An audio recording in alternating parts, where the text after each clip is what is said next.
జయించువానిని నాతో కూడా నా సింహాసనమందు కూర్చుండనిచ్చెదను. ప్రకటన 3వ అధ్యాయము 21వ వచనము. పాపమును, శరీరమును, లోకమును జయించినచో దేవునితో పాటు ఆయన బిడ్డలముగా తన సింహాసనమందు కూర్చుండనీయను.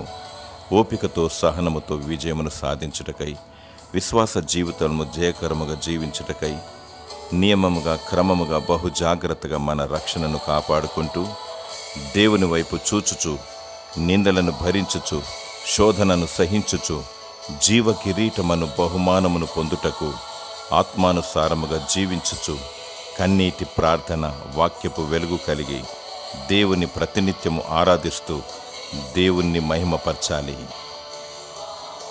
దేవుడు నిన్ను అంతము వరకు భద్రపరిచి తన కృపలో విజయమును దయచేయునుగాక. ఆమేన్.